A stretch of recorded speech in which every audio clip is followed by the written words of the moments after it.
I saw another day, only to scream into the night. Nothing ever tries to change, even if I want to realize. 'Cause I've been sitting here, same old ways, taking off without the same mistake. Darling, when you go away, it won't be as simple for you.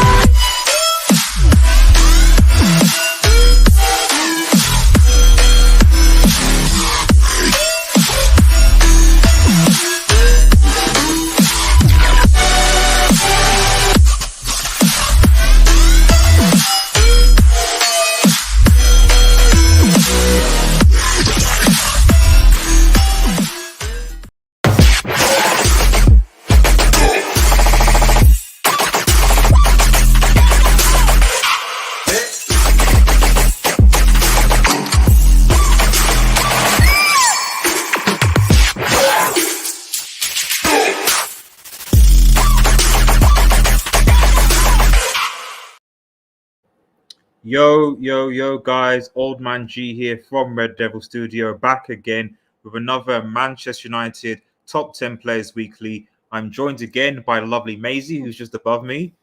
How you doing, Maisie? I'm well, thank you. How are you? And thanks for having me on again. No problem. It's always a pleasure to have you on, and I love doing these with you. As I said, guys, we're doing things slightly different. This is kind of like a Christmas special, where this week we're actually going to be specifically rating the performances of all the United players in the squad for the 2021 season. But before we get into it, remember, if you're new to the channel, remember to like, share, and subscribe to Red Devil Studio. Follow us on Twitter, United X. Make sure you check out Maisie's channel. I will be posting the link in the description as well as in the chat. So make sure you head over to her channel and subscribe to Devils United, as well as follow on Twitter as well. So before we get into it, Maisie, just general thoughts so far as we get to the end of the season, because obviously 2 of our games were cancelled and there wasn't really a lot of football, didn't do any previews. I think it was Brentford and Brighton. Those are 2 games were cancelled. What are your general thoughts with Manchester United at this moment in time? Like, how do you feel? Are you optimistic? Are you cautious? What are you feeling about United right now? You have always got to remain optimistic about how the team is going to go a bit later on.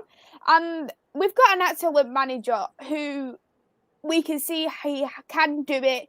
He can pick these gems out. You know that he can build a team up. You know that he is there as a long-term solution, not as a manager, but as a consultant role. So I'm definitely optimistic about the future. But it's just a matter of, for me, what is this team?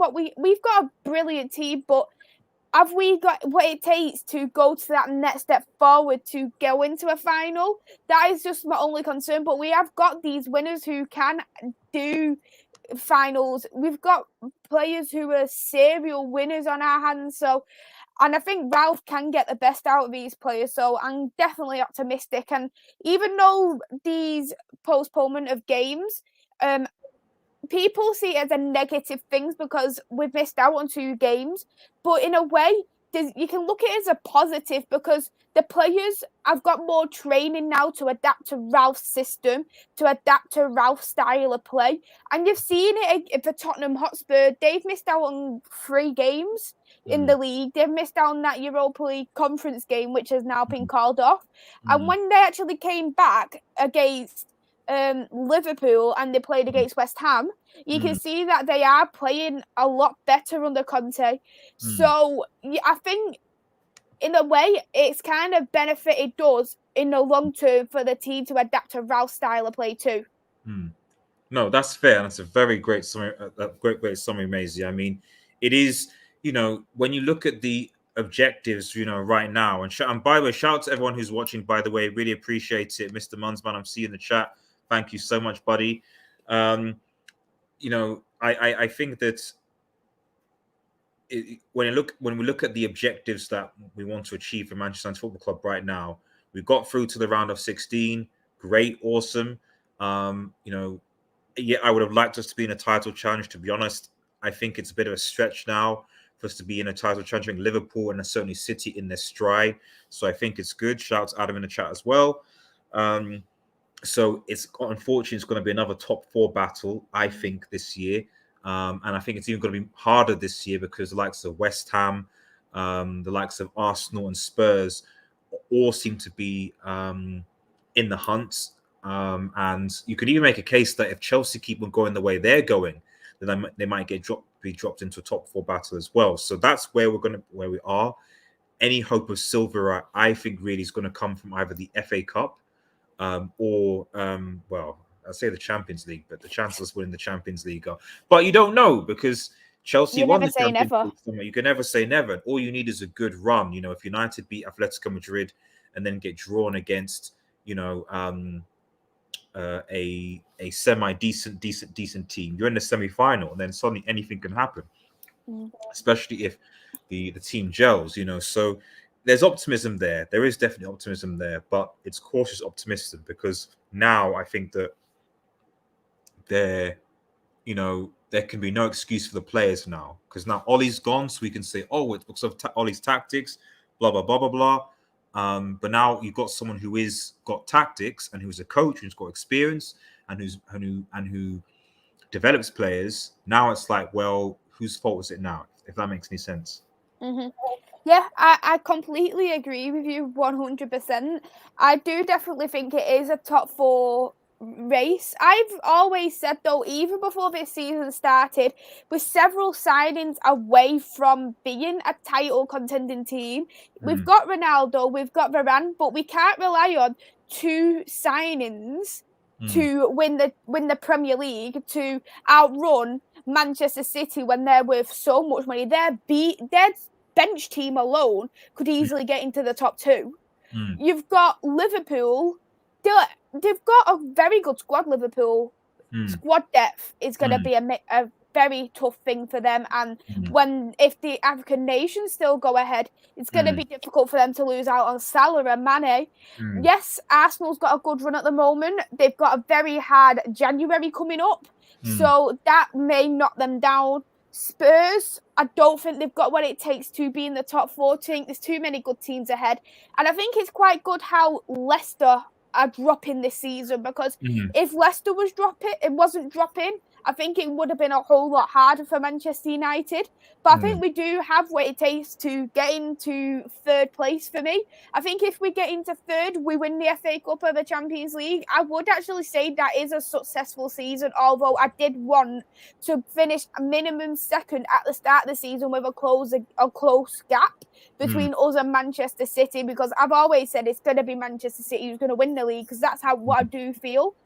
But it's just a matter of what we do now, when we need to concentrate on getting this Champions League spot for next season and actually concentrating on a trophy. And I think Ralph will look at maybe the Champions League or the FA Cup. I think he might look at the FA Cup in particular because that is the one what he will be starting out with. It's not, oh, this is a little bit of Ollie's, this is a bit of Michael Carrick's, and now the rest is mine. This FA Cup is just Ralph's. So this will show to Manchester United, the fans, the players, this is Ralph's system, this is Ralph's tactics, and this is how we get into the FA Cup, how far we get into the FA Cup. In terms of itself, I know a lot of people blame Dolly for the failures. There is always going to be things where things could have been different, but you can't just look at one person in particular and say, this is all your fault, because you've got to put blame onto coaching staff. You've got to put blame onto players. You've got to put blame onto the board. You've got to put blame onto the Glazers. But I think because he's the front man for everything, he got all the blame. And it is a bit of a shame, to be honest. But for me, he is always going to be a Manchester United player legend. Fair. I definitely agree there. Shout out to Rich Sports. Obviously, it's always good to see you in the channel, man. I really appreciate it. I know. I think Rich has a quiz late tonight, so please head over to Rich Sports for his late night quiz. Same thing with United Adam. He says hopefully we will get fourth. I'm predicting anyone in the Xing category gets lonely. That's a fair point. We're going to get started to that, Rich, actually. And by the way, guys, this is obviously live interaction as well, so chime in your thoughts. Maybe you might disagree with us, maybe you want. It is a discussion. So if people unanimously think that they want to put some player excellent category, then let us know.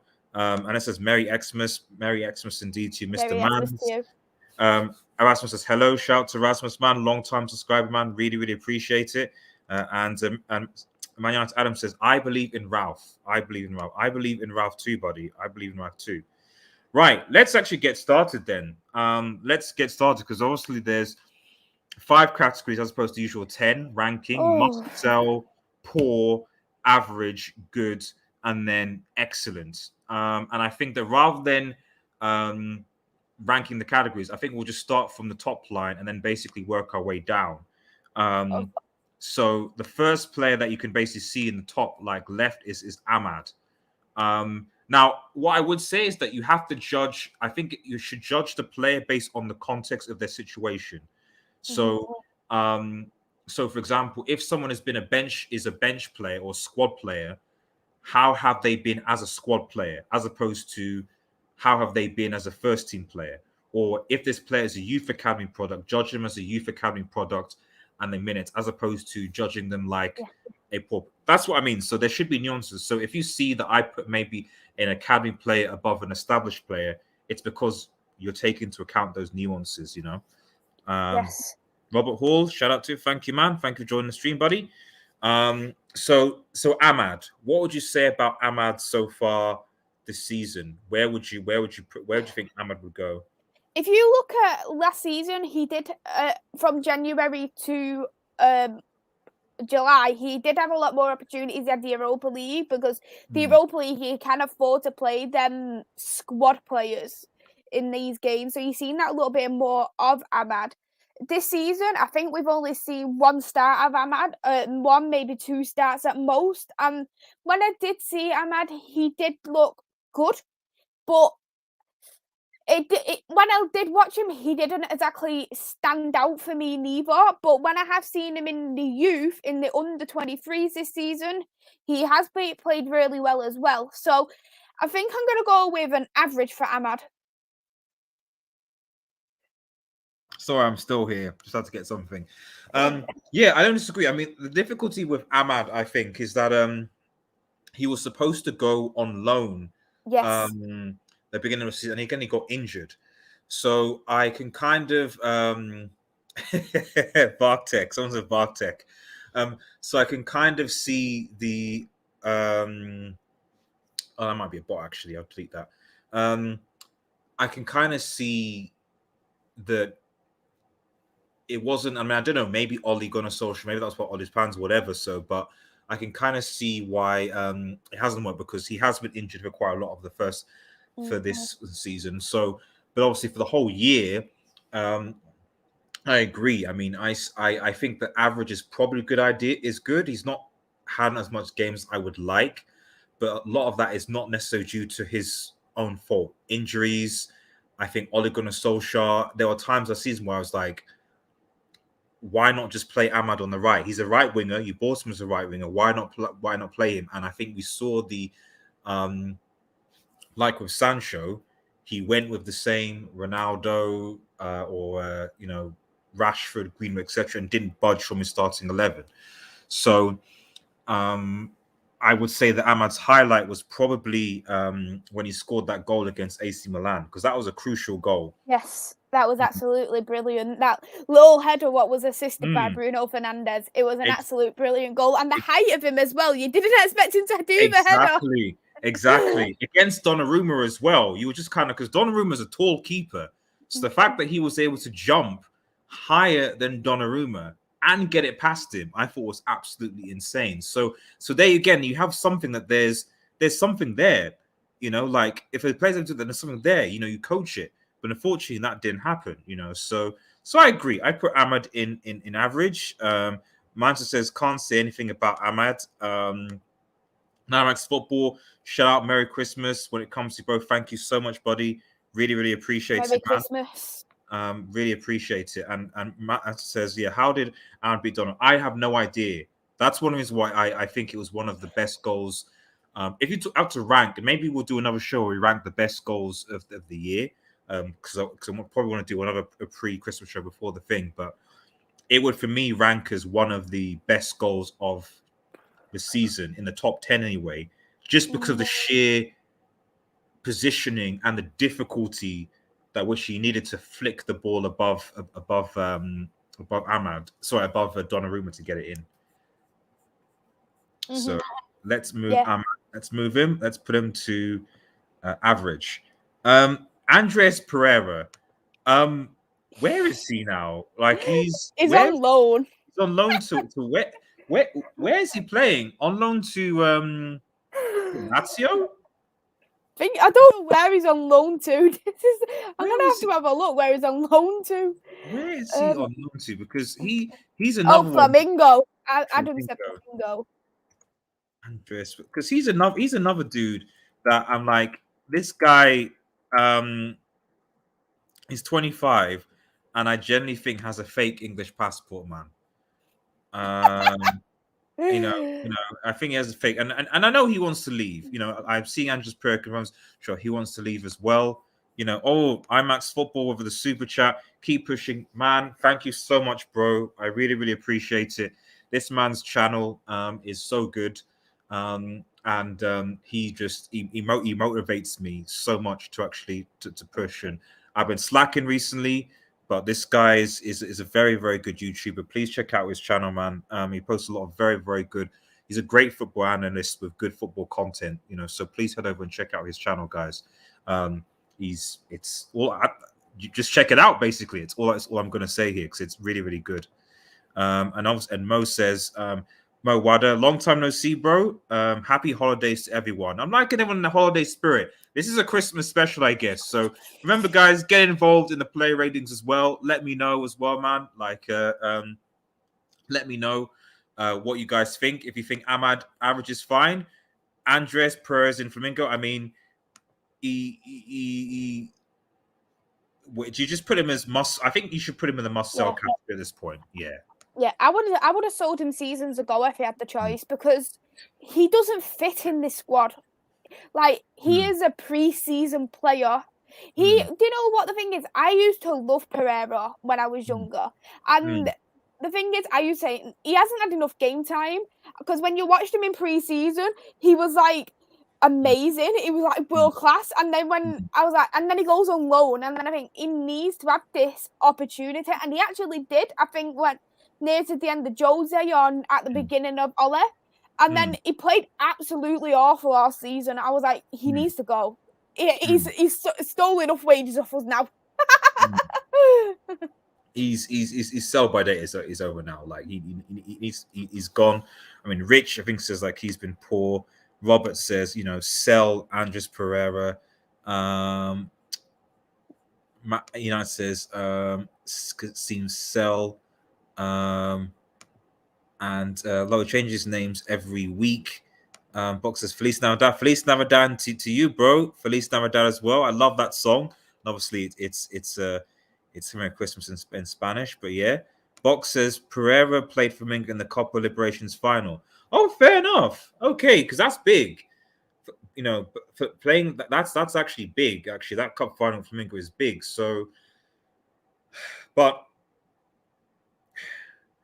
like it is significant, but maybe he's just found like where he needs to be. You know, the country, the language, etc., etc. You know, Pereira slipped. He was me about to go, wow, okay, he played in the big final. This is good. And it's like, he slipped. He just, he slipped, man. He slipped. Typical Box. You say a good thing and now you've said a bad thing. Just sell the guy, sell the dude. Anyway, let's move on. Let's move on, man. Let's quickly move. So, well, Cristiano Ronaldo.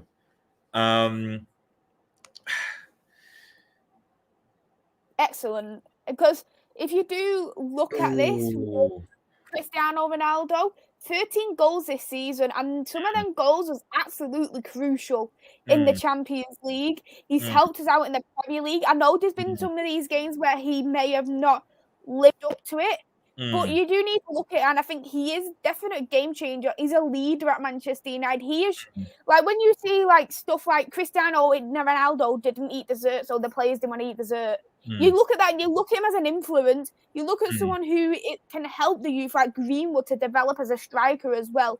And he's been absolutely amazing for me, Cristiano Ronaldo. He has been consistent. And for me, I think when the team gets a bit more better in the formation, get used to it, I think we'll see a bit more better out of Cristiano Ronaldo as well. The thing is, what people need to look at, Cristiano Ronaldo, he is getting near enough to his retirement age. And the Premier League, over 10 years ago when he was there, to the Premier League now is completely different. He's still having to adapt to the Premier League, modern day Premier League, to Premier League 2008. And I think he's adapted to it very well. So I'm going to say excellent. Fair enough. I'm Axel Football with another super chat. Really, really appreciate it. But she knows her stuff. She does. That's why I've signed Maisie as part of the Red Devil Studio team. You know, she's officially been signed as part of the Red Devil Studio squad, the team, because she is amazing at her analysis. And I like when I have balanced, informative panelists and people that can explain things rather than people who just are that just are just drama, that just drama filled, that just say controversial stuff, AFTV.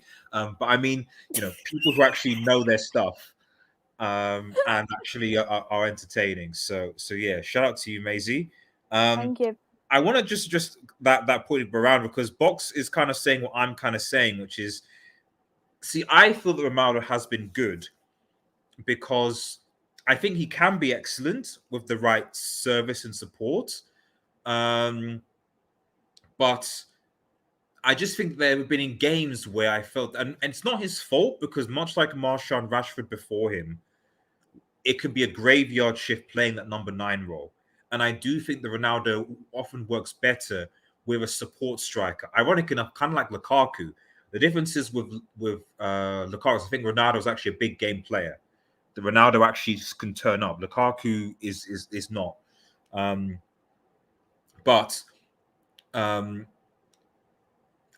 think that, like Lukaku, Ronaldo, like if you remember at Real Madrid when Ronaldo got changed into a number 9, he had Benzema. Benzema. People might say it, but I actually think that Benzema's a better number 9 than Ronaldo. I do, but because and Real Madrid, yes, he was really, really good, but he had that support with him. That's why part of me is like, oh, in this 4-2-2, I'd love to see Cavani and Ronaldo together, because Cavani, tends to do a bit more of the hard work, drilling, winning the ball back, and so on and so forth. And it'd be good, interesting to see those two playing together. And it'd be sad if he left in January to Barcelona, because it's like, I don't think we have anybody like Cavani at Manchester United right now. Greenwood, I think, potentially could, and he's a lot more mold. He could be molded to that. But I don't think Rashford, I don't think Martial or anybody else can really fit that position right now. I agree. So, and then Rasmus says something. I think Cavani is going to stay after they sign. That's a fair point, actually. Yeah, I agree with that. I guess the only thing I would say is that, like, how much, because Cavani is going for free at the end of the season. So I wonder whether, how much, because United will probably be like, well, we could maybe sell Cavani for some profit, basically, because otherwise he's just going to go for free and they'll sign for United. So maybe United might want to sell him for free. Who knows?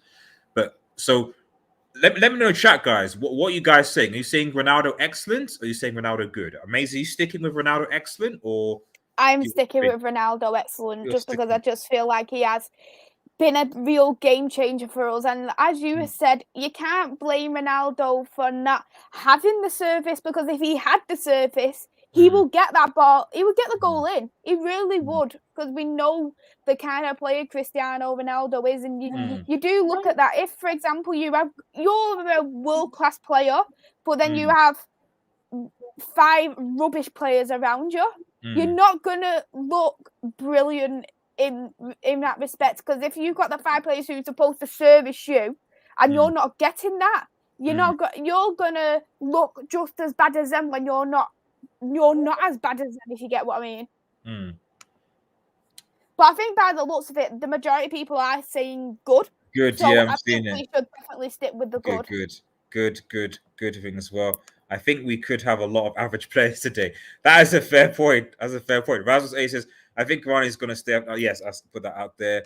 And I said, I'm happy that City losing Torres, but then this could mean they could get Haaland. Well, Ragnick, might have connections there. Who knows? Who knows, man? So yeah, let me put Ronaldo in good, not average, obviously. Anthony Alanga is the next one that we have. He's really only started to come to the forefront with Ragnick, although I did like his performance against Wolves, I think the last game of the season. That for me was his best performance. That last game didn't really mean anything. But Ragnick seems to like the guy, which is good. Yeah, what would you say, Maisie? What would you say? To be honest, it's a hard one because what I have seen from Alanga from everything under Ole and what I have seen under Ragnick, he has played good, and I would put him in that good category, but he just hasn't simply had that enough time. But from what I have seen, I will probably give him a good because he's even played well in the academy as well. So we're saying good then? I will probably go with good. I will probably go with good because I think he has. When you do look at the average, I think he has definitely played better than Ahmad. From what we have seen of him, both in the youth and also in the first team. And you do look at Alanga's performance compared to a lot of the first team, and it's been a lot better in the whole of 2021, if you want me to be honest. Fine. No, I think I agree, and again, all this is contextual, So there are things about Alanga where I'm like, okay, he needs to work on his finishing. So, for example, his finishing compared to like a Greenwood, who gave him academy, I don't think Alanga's finish is ever going to be as good as Greenwood's. However, what I would say, and a lot of people saying average based on minutes, okay, fair. But what I would say is that, like, I think if Martial, for example, leaves in January, we need a left winger.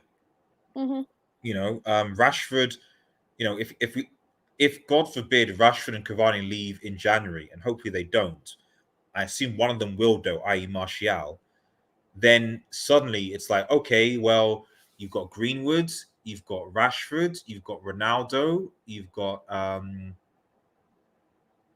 Sancho.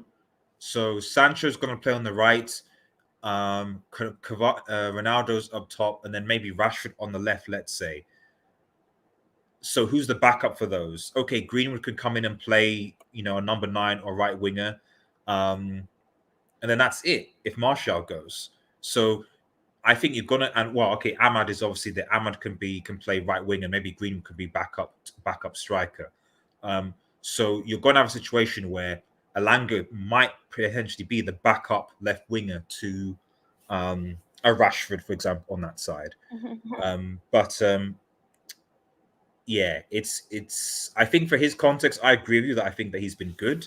Although the chat, I think a lot of the chats say average. They say average. I'm excited to see Madrid. Yep, okay. Alanga average based on lack of minutes potentials there, especially question marks over Cavani, Marshall, Lingard, Pogba, Mata, Chong long term. And yeah, Chong obviously is on loan. I think Chong, we're gonna get to Chong. Lingard is probably gonna leave, and obviously we'll address Lingard as well. Most average, absolute average. It seems unanimous. Okay, we're gonna put him in average. But that's fine. I'm curious to see what people say. Poor Scott McTominay. Scott McTominay.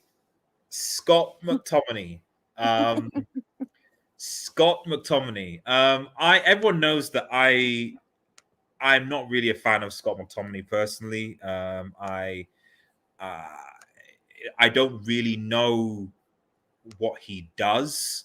I'm not saying he's a bad player, but I don't really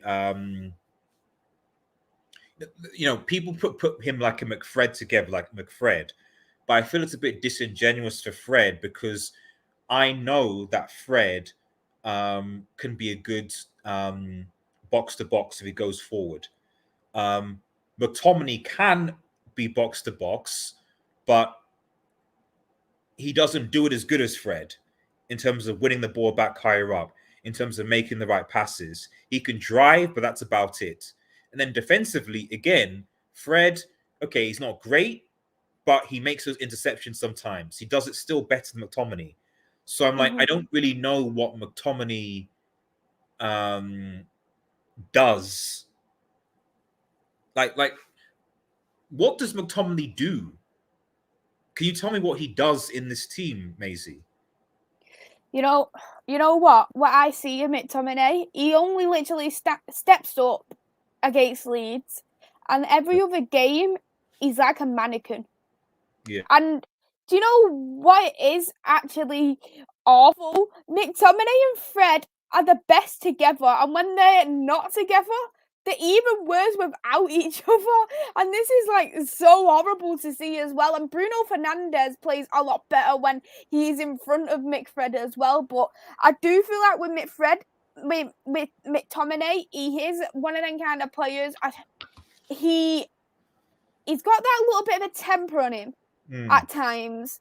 He's a bit hot-headed, but I think he's had a lot more poor performances than he's had good performances, and I would have to put him as poor because I think a lot of the time with McTominay, all he does is side passes, back passes. It gives the ball away. When he does forward passing, I'd probably see about 2 forward passes in 90 minutes off McTominay, and it's just.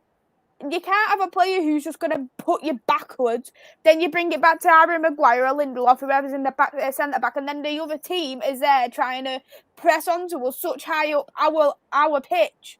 It's not, and I think he just brings the team down. You could think of it this way: like I know performances where Fred has been man of the match, right? Like there've been games where I'm like, oh, Fred has definitely been man of the match. Right, you can identify some of those games, not tons, but you can still identify games where I can't think of a game where I could say McTominay was the man of the match. I could only say one, and that was Leeds last season when we and even that Leeds was that game, even in 2021 though, or was that in 2020? I don't think it was in 20. I think it was in 2020. And that is literally the last time I can remember McTominay being a man of the match worthy player. That is the last time, and that was when we won 6-2 against Leeds, and I feel like that was December 2020. No, and at the end, even in that game, I was like, it was because he scored the goals, not necessarily his overall sort of work. So, and I mean, in the chat as well, people, average,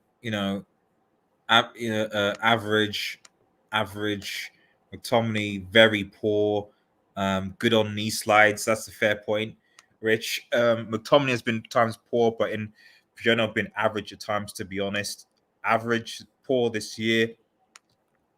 I like McTominay, but can't be regular starter. Average is good for him. See, the thing I would say is that, like,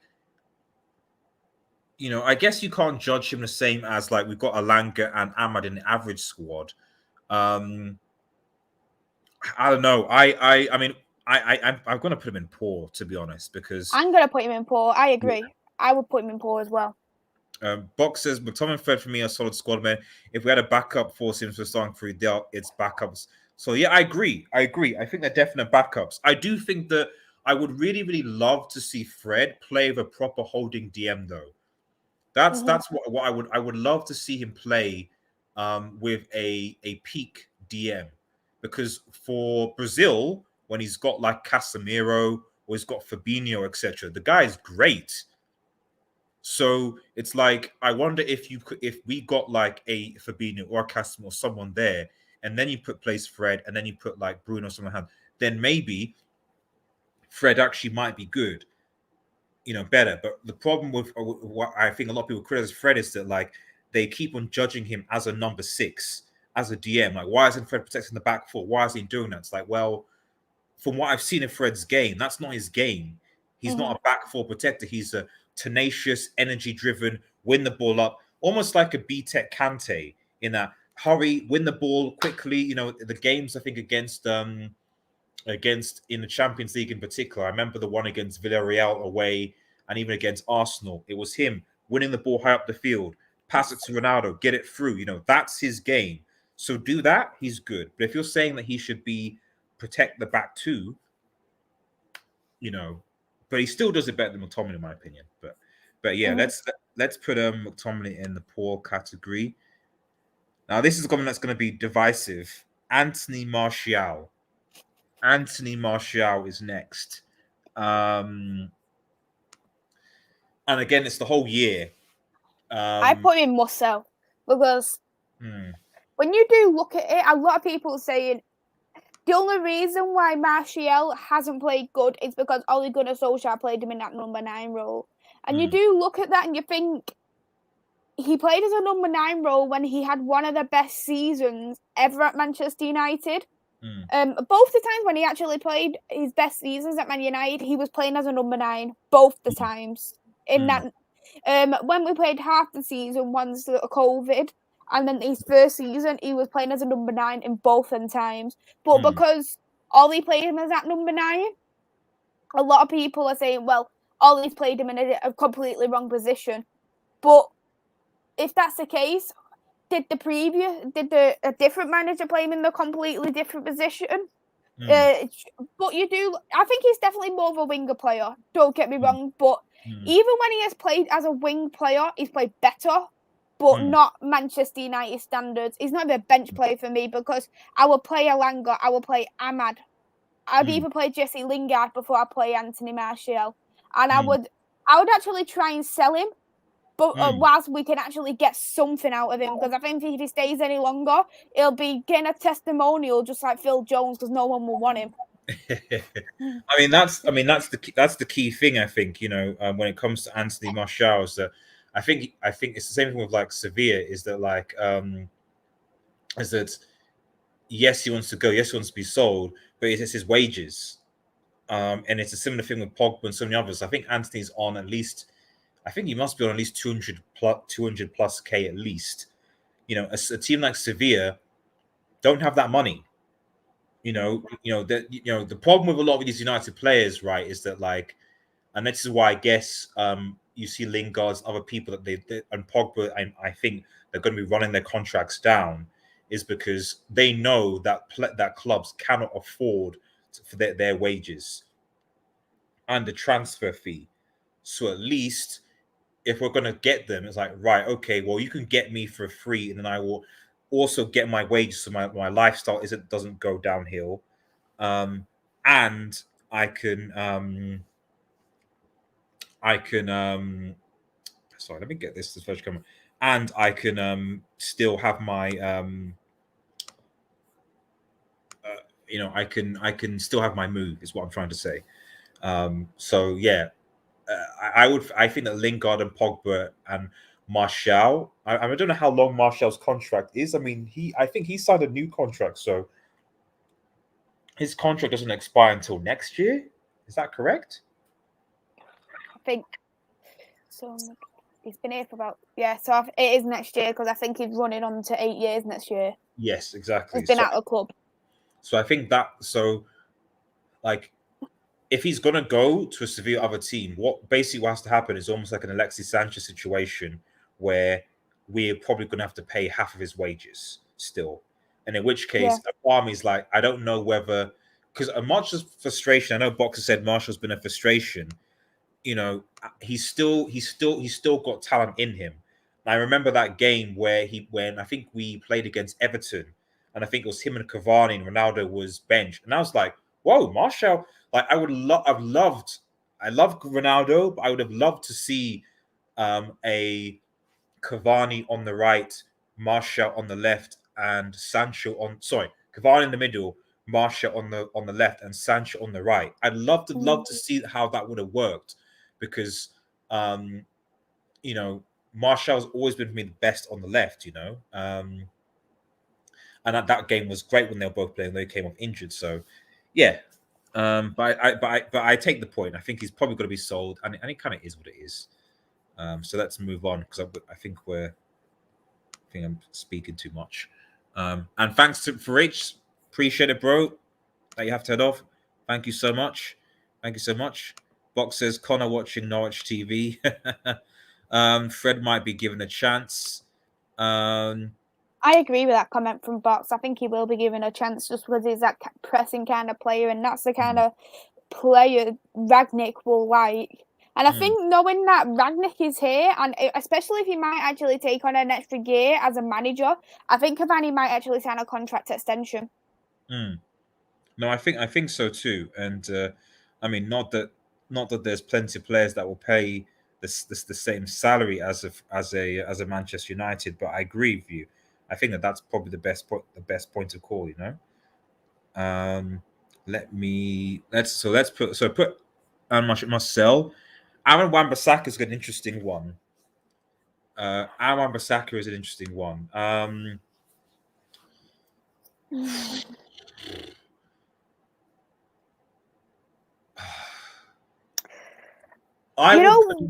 on, Macy. You go.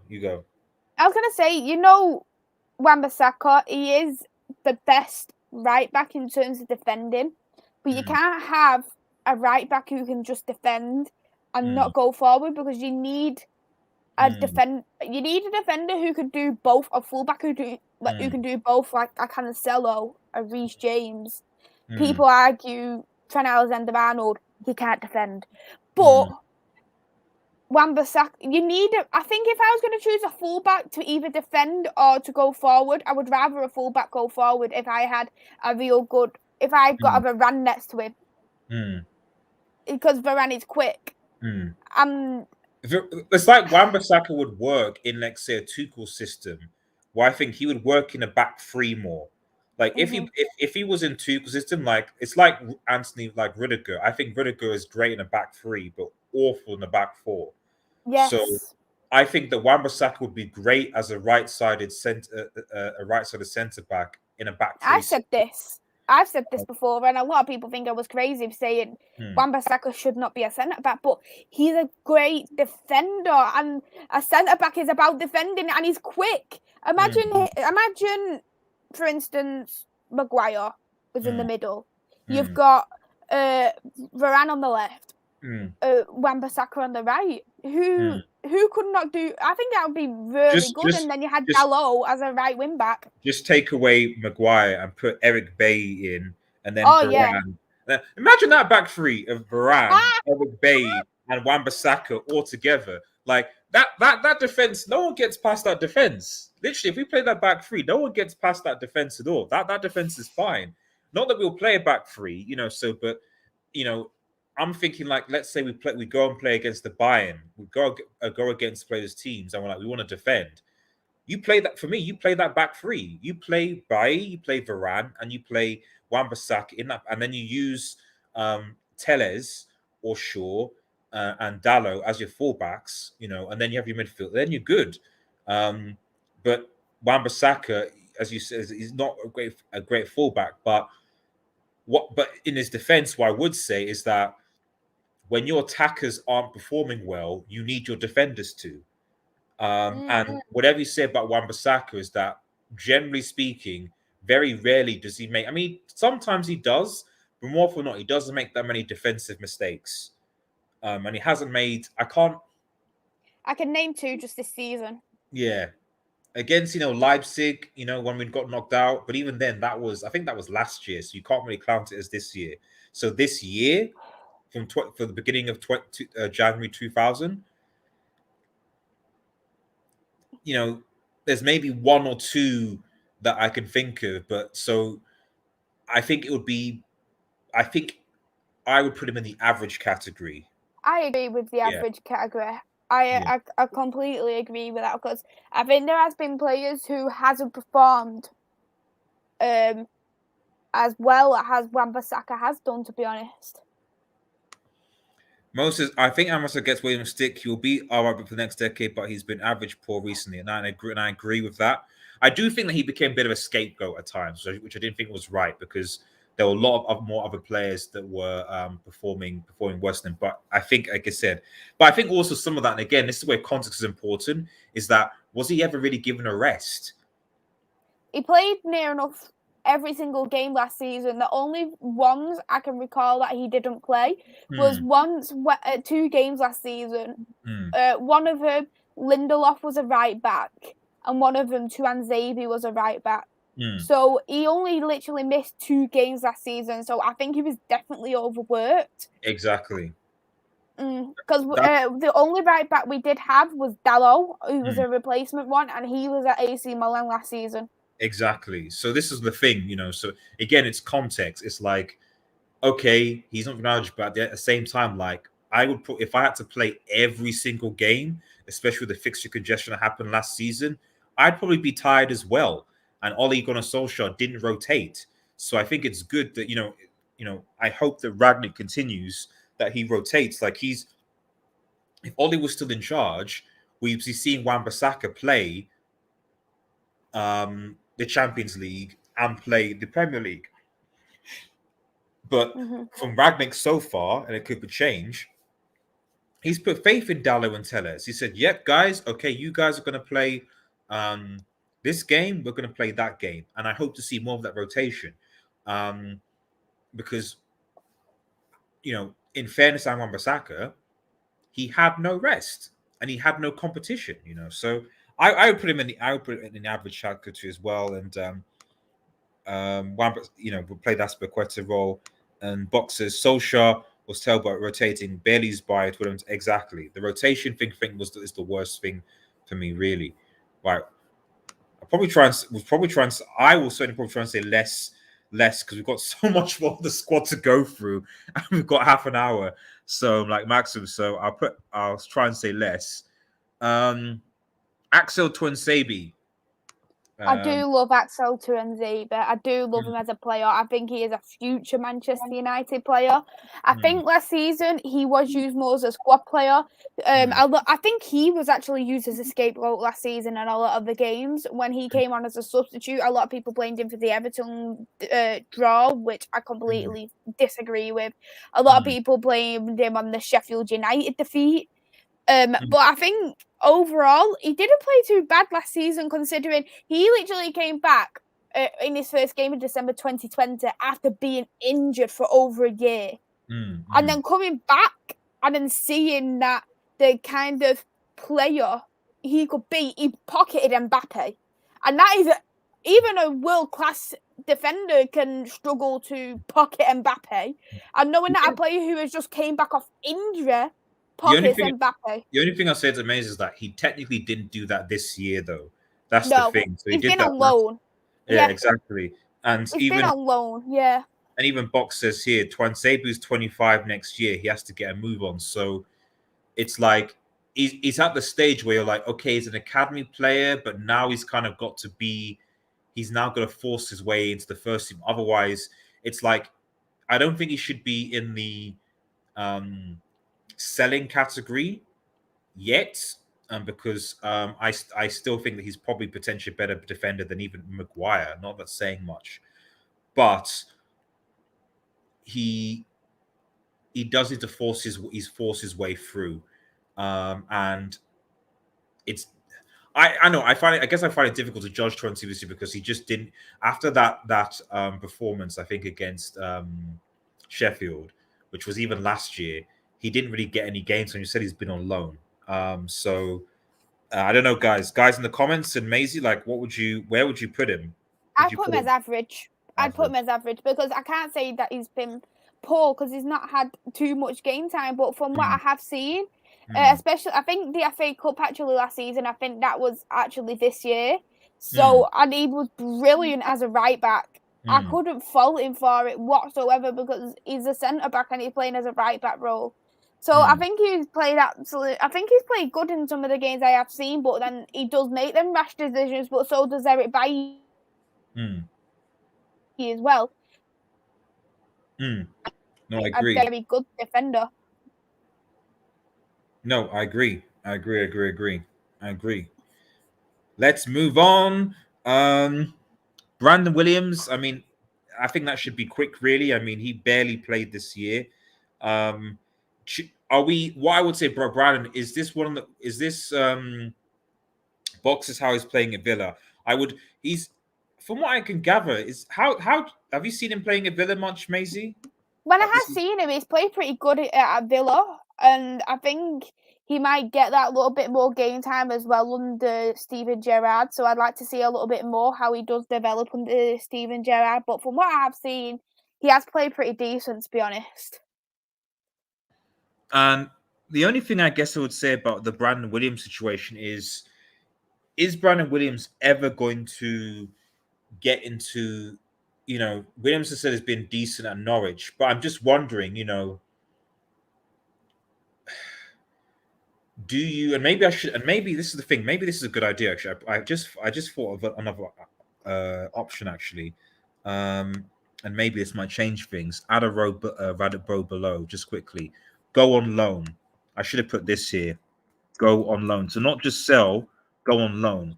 So I think even for example, I would put Ahmad back down there to go on loan. Alanga's going to stay. So yes. I think, for example, and Twansibi. Well, I'll keep Twansibi here because I think he needs to now force his way. He's 25. Yes. He needs to force his first team. But I think Brandon Williams is another one where I'm not just quite ready yet to say we should sell him, but I think he should go out on another loan move to improve. I think he should try out something like Southampton or maybe Brighton, because Graham Potter's good with his youth as well. I think it'd be good for him to be alongside Lamptey or when you've got Lewis Dunk as a centre-back. I think that would be really good experience for Brandon Williams. I do agree. I think certainly I'm a good coach at Brighton, so like I said, Twansibi's with Steven Gerrard seems to be solid, and with the Brighton coach, man, I think that you're right. I think that Norwich at the end of the day are probably going to get relegated. And I think while Championship football can be beneficial, I still think if you can get a loan to Premier League club, that's still the best thing. And so if he could go to, like you said Brighton, I think that'd be a lot more beneficial for him. And I think when you start trying to loan out a lot more of our young players to other mid-table to Premier League sides, Newcastle, for example, could be another example as well, because I obviously know they want to build their squad. Who's next? Bruno Fernandes.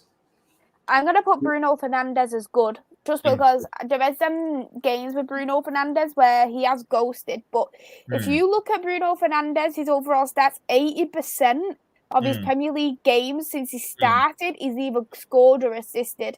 And though this season he's only had 5 goals, but he still had the highest amount of assists, highest chances created, both in the Premier League and the Champions League.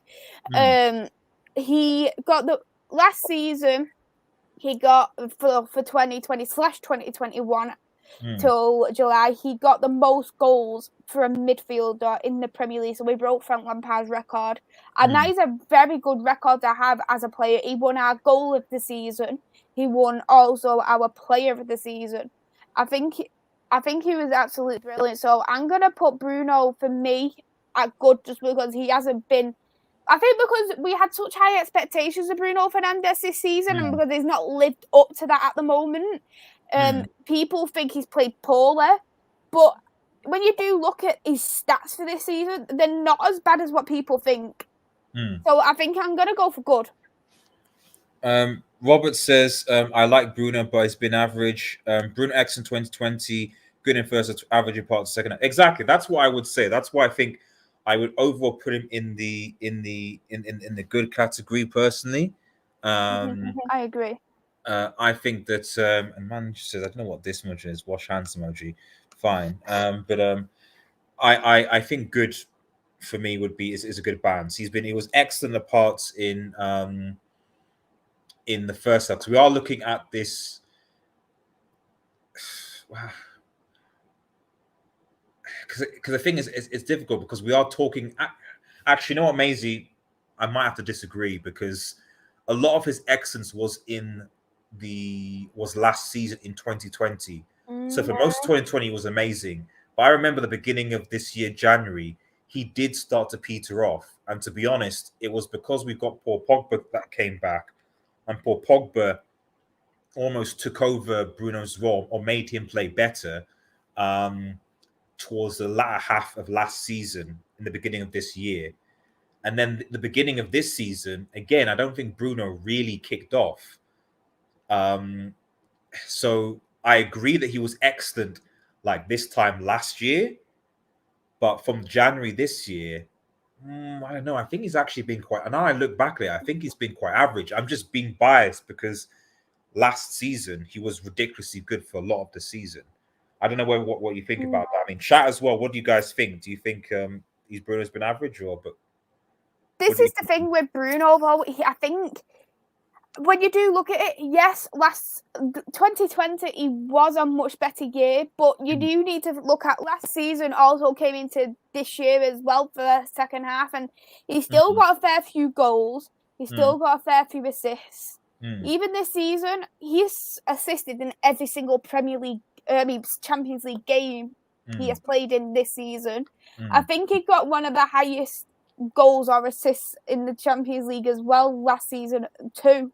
So I just think for me, I know a lot of people do have that high expectation of Bruno Fernandes, and if I was going to be completely biased because I do like Bruno, I would have put excellent, but I couldn't do that because he hasn't played great coming back this season. And but when you do look at it as an overall year, I think he's played good. When you do look at everything that he has achieved as a player. Okay. Well, you see, you're swaying me, Maisie. You're swaying Maisie. I think, Box says, yeah, the Norwich game was Bruno's worst game for us by far. Sloppy and disciplined, wayward. Exactly, that was bad. I mean, I kind of feel bad for Solskjaer because in that sense, because that Watford game in particular, they were just bad. And some of them, I'm like, I know tactics is something, but some of them I'm just like, oh, come on, though. Like, you need to get the basics right at least. We've seen you get the basics right at least. And again, against Norwich, I agree, so it could be because it's being overplayed. And I think this is why it's going to be interesting to see how Ragnick goes about things, whether he sticks with putting Bruno where he is, or whether he's like, you know what, I want to try Donny van der Beek in that position. I think that I personally think that Pogba isn't probably not going to be in Ragnick's plans because he wants to leave. And so I think that you're going to have a situation where it's going to be Donny and Bruno fighting for the same position. Fred, I think, will be just a starter. And obviously Sancho and are self-explanatory. So, but I think we'll keep. I think for the sake of it, I think we could keep Bruno in good. We won't be too harsh. Moving on because I've still got a load of players. So Daniel James, I mean, he's not really here anymore. He's gone. So I'll just put in Marcel. That's done. Dean Henderson. Quick thoughts on Dean Henderson and Maisie because he's kind of. Dean Henderson, he did have some unforgivable games last season, just as David De Gea did as well. But I think he had some good games and he done well to actually try and get to a number one spot for Manchester United. I'm going to go with average. Box is a good point. We haven't actually the same since we saw Dan James. Whatever you say about Dan James, I love playing Dan James against Manchester City and these other like high press teams because the dude would run. So whatever, like he couldn't cross, he couldn't see someone out. You'd be frustrated. But the thing is, he could run. So someone had to mark him because like you couldn't not mark him. But yeah, we have had that issue, I think, where the counter-attack thing doesn't really work because there aren't players that can really do that. So where would you put Dean Henderson, Maisie? I will put him as average. Average. Cool. Because he hasn't been poor, but he hasn't been good neither. So. What about Donny van der Beek? Would you say that as average. well? I'll go average because I don't think he's a starting 11 player at Manchester United. I know a lot of people would disagree with me, but I think as a substitute, he's a lot better. He hasn't had enough game time, but I just don't think at this moment in time, he has shown to me that he should start over any other player who does start at the moment. And Box says Henderson gives a defense more calmness and commands well. I agree. Yes, I think I think I agree with that to a certain extent. Although I do think that David is the better shot stopper. Yeah. I think that the Henderson's distribution is probably a bit better than De Gea as well. And his penalties are a lot better. Even though De Gea has done a lot better this season penalties, overall Dean Henderson is better at his penalties. I agree. And the thing is with Dean Henderson, what I do prefer over David De Gea, I do think he commands the back four a lot better because he's more vocal than De Gea. If for example you see Maguire and Lindelof have such a poor game, he was giving the ball away at every single stop. It's very rare you would see De Gea screaming. But you would always see Dean Henderson screaming. Even if we was winning and there was something that happened, you would see him screaming, like, what are you doing? And he's pointing, telling you where to go. And there's something what I like about Dean Henderson. He's showing that little bit of leadership on the pitch. And I think that is something what I see more of him than I do see of David De Gea. Fair. So we'll put Dean there, and we'll obviously put DVD in average as well. I think pretty much Robert Hall sums up why I put him there. Just lack of minutes. I think he could potentially be good. And to be honest, he has had good games, around the beat. I remember in particular, ironic enough, that game against Watford that we lost, he was our best player there. The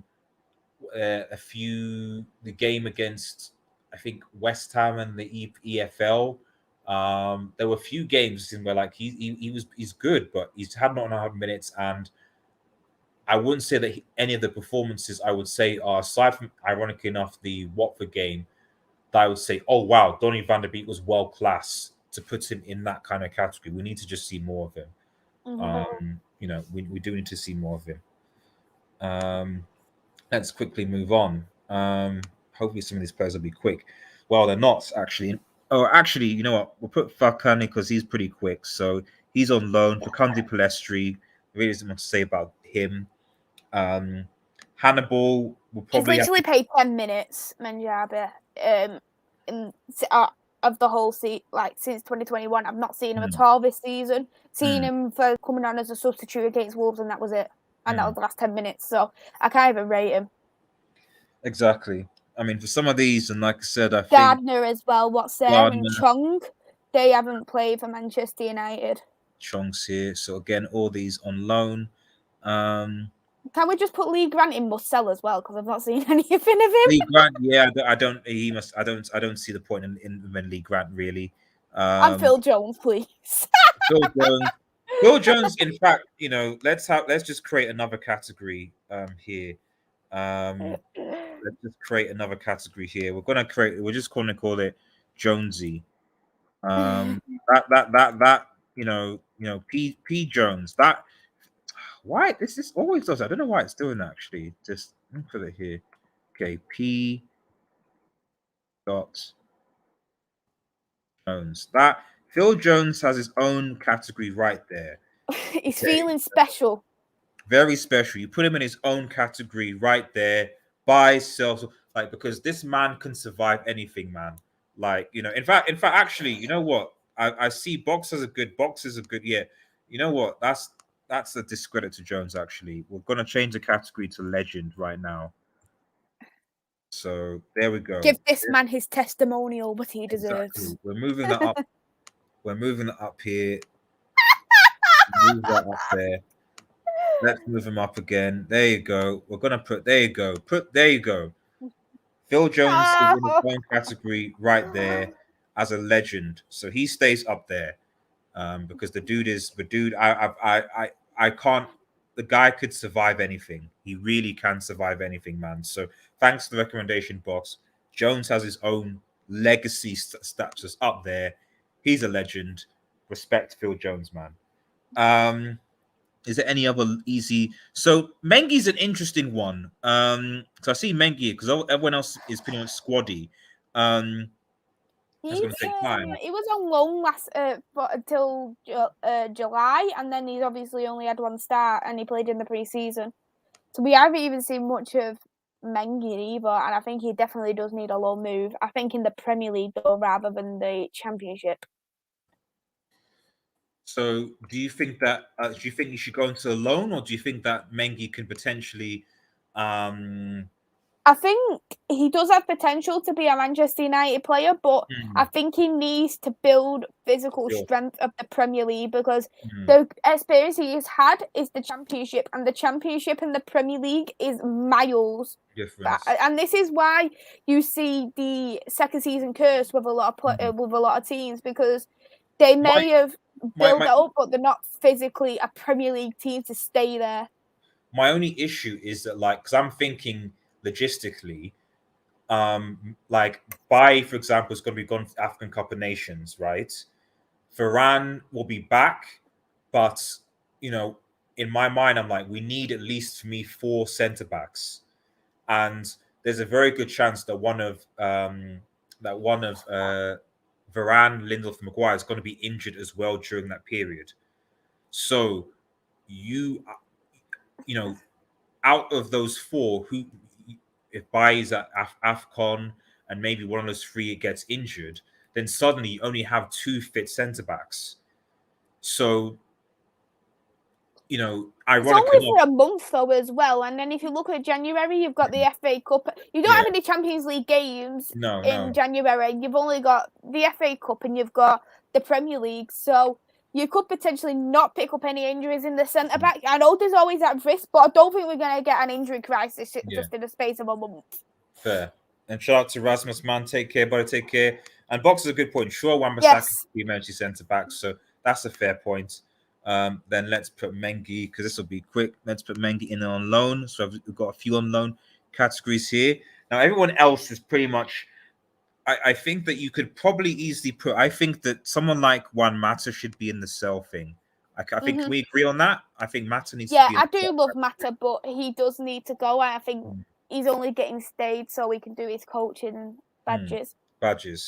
So he's gone. Shola Strotier. He's another loan. Lonely. I was impressed briefly with the stuff that I saw him, but again, needs probably more loan time. I think that's all the loanies I can see here. Matic is an interesting one. Uncle. He's my uncle. He's your uncle. I actually think that Matic, when he's played, overall has been good.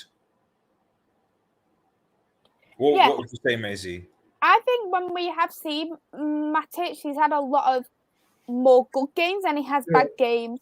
But I think for me, he is aging as a player.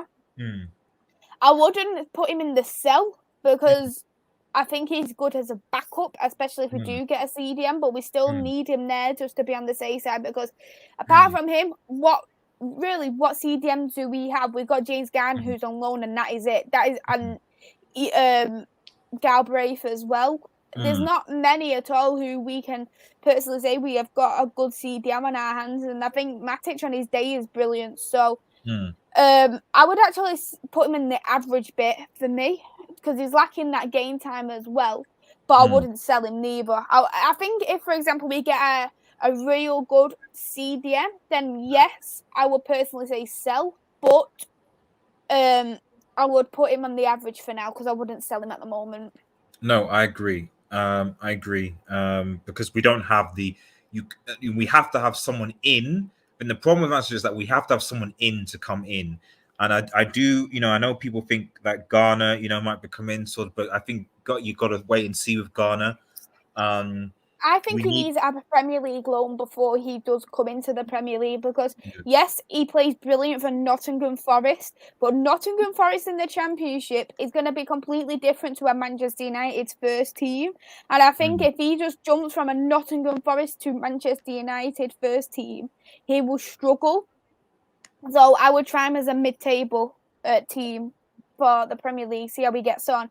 If he does well there, then I'll say yes, put him in the first team for Manchester United. If not, then we'll go from there, see what's what. But I don't believe I won't put him there next season at the moment. I agree. I agree, and shout out to Colin McMahon in the chat. Really appreciate it, bro. Hey, Phil Jones, warrior on the sidelines. He is the legend that we clearly need but don't deserve. And Matic, wish we had. Yeah, I agree. If we had Matic as he was at Chelsea, it'd have been amazing. But he's not, and it's frustrating. But it is. But it unfortunately is what it is. But I think we can put Matic in the average category as well. Where is he now gone? There you go.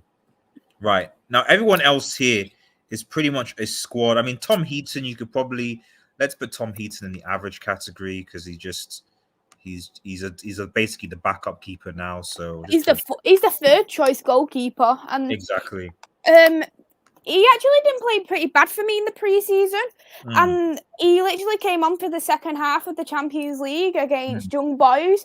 And to be fair, if, for example, if he did keep a clean sheet, if you do look at him from coming on, considering how Young Boys was, because they was more dominant in that second half, so fair play to Tom Heaton. I would definitely put him as average.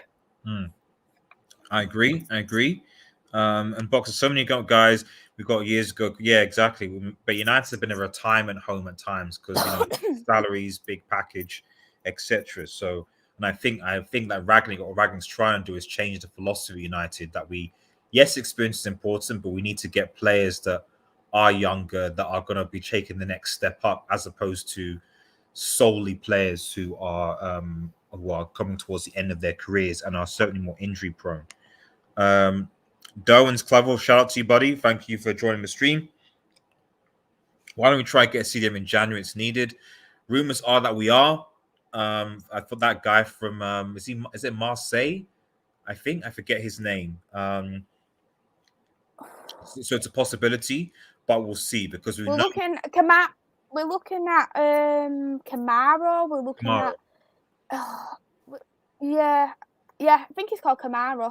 Fingers crossed that we do, but I get the impression from the board that it seems that priority signings are going to be from January, from the summer as opposed to January. So, but I'd like to think that Ragnick hopefully has a presence that he'll get the board to do more, than a lot more essentially. Right, let's quickly move on because a lot of these players, Edinson Cavani. Excellent. I actually can't name a bad game for Edinson Cavani in a Manchester United shirt. I really can't do it. He's like a hungry wolf trying to get the ball. He's absolutely brilliant because he was used as a substitute player the first half of last season in 2020. He was more used in 2021, and he was absolutely brilliant. All I can say is that goal against Tottenham Hotspur. I love it. It was beautiful, a beautiful goal, and it's just a shame with Edinson Cavani. He hasn't had much game time this season, but what he has played, I cannot fault Edinson Cavani not once, and that is why I will put him in excellent. And I really do hope he does sign that contract extension because I really have a feeling at the bottom of my stomach that he will sign a contract extension if Ralph does take an extra year. I said that he was going to sign a contract extension last season. No one believed me. So, come on, please. And like I said, I just, especially in Ragnick's 4-2-2 formation, I really want to see Cavani and Ronaldo. They would suit it. It would remind me of the Benzema-Ronaldo relationship at Real Madrid, where, he will create for sorts of... And if Ronaldo does get injured or if Ronaldo needs resting, you can easily play you can easily default back to your 4-3-3 and play Sancho on the right, Cavani through the middle, and maybe a Rashford or Martial or whoever it is that's going to play on the left-hand side. It's definitely possible, So, yeah, I agree. He's mostly been excellent for me. Maybe, aside from, I think, the game against Palace, but he's been, that game against Southampton really showed what we could do. I was like, bro, this is ridiculous, man. This is number 9. And I love Ronaldo, but he, the amount of you got to understand that we haven't created loads more chances. You know what I mean? Like Cavani, we create the same amount of chances, but Cavani was able to have the intelligence to take them, to make those runs, to be in those positions, So even though we created less chances, Cavani took advantage. But Ronaldo needs a lot more people to create for him. And I don't necessarily think I he's as agree. intelligent as a number 9 in terms of a positional sense, to do it. Like there was some, even in that Watford game and Norwich game, that Watford game, I think that we were losing. Ronaldo could have scored a hat-trick in that last game against Watford had he taken his chances. I think Cavani probably takes at least 1 or 2 of those, So, yeah, I think though Ronaldo is more of a winger player than he is a striker role, and I think in his later years as a player, he's just adapted to a striker. And I think when there was that 4-2-3-1 formation, I used to say, why not play Ronaldo on the left? Because he's still got that pace, because you can see Ronaldo having that pace. And if you're that bothered about him burning out, then put someone on in the 70th minute, because he's still got the pace to be a winger. Because that's how he started as a player, a winger. Fair. Sorry, 1 second. Give me 2 seconds, Rach. So put Cavani. So next play, Jadon Sancho. I'll be back in like 1 minute. What do you think about Jadon Sancho, Maisie? For me, with Jadon Sancho, I think he wasn't used enough when he did come to Manchester United at first. I think the shirt was quite heavy on Jadon Sancho when he first came to the club, and I think he just felt like he had a lot of responsibility, especially knowing that he was the player who Manchester United was targeting for 2 years. So, but I think he has definitely improved, and he has become a lot more confident on the ball. He's not relying on the fullbacks as much, but I can't put him as high as good because he hasn't had too much game time neither. So I'm going to put Jadon Sancho as an average for now, in my opinion. What do you think? I would put him as average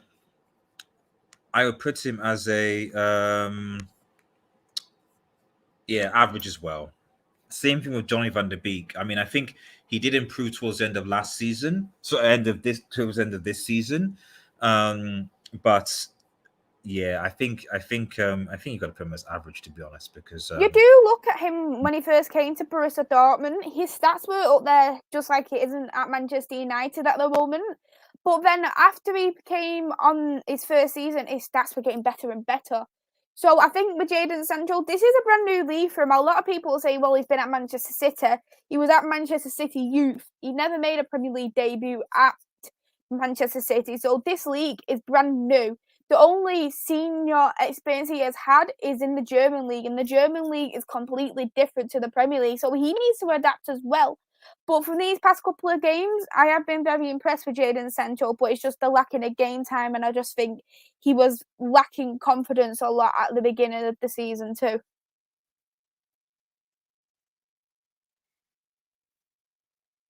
Also, I'm on mute. Yeah, no, I agree. And I think some of that comes with the rotation issues as well. Zerb says, "Big up Red Devil, shout out to you, man." The Collins says, "Sancho, great player.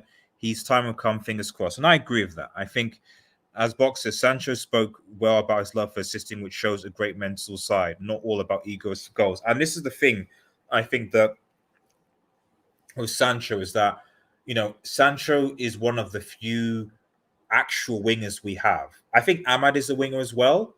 But I mean, by wing it in the sense of like my mindset is I want to assist. I want to go forward and assist the person in front of me. Yes, I'll score goals, but I want to assist as well. The problem I've had with the likes of Greenwood and Martial and Rashford is that they're all often players inside forwards, often quite selfish. They all want to play the number 9. Well, maybe not Rashford, but certainly Green and Martial do anyway. Sancho is a proper winger, and that's where his mindset is, So I would, I'm hoping that we persist with playing Sancho on the right, making him get those assists, and taking things from there, So that's what I would say. Right. Okay, so let's be moving on. Fred. Fred.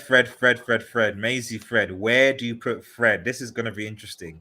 I Where will do you put probably put Fred? Fred as average, to be honest, because with Fred, he has had some really good games for Manchester United, but and some games, especially recently, have been a standout for me. His interceptions are brilliant. His tackling, when he is on time as well, is brilliant. You can see that he is clearly a player who is not playing in the right position, but I think he is very good defensively at this moment in time. I will definitely put Fred at the moment as average.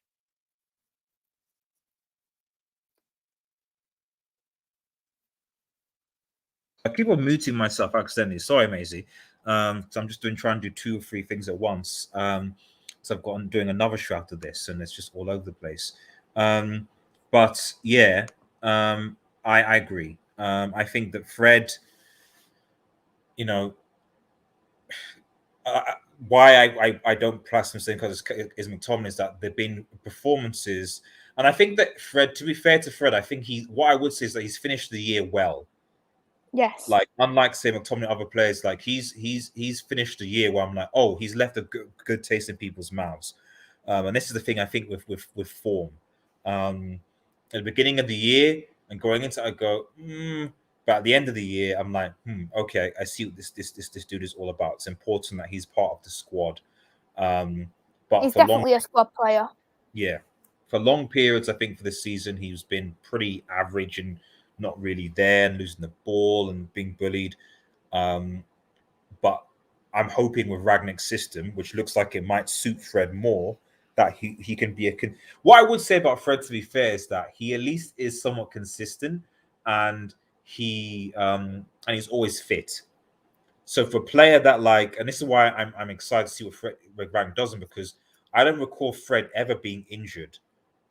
And you're like, how is he never injured when he probably runs the most compared to any player in our squad? Yeah.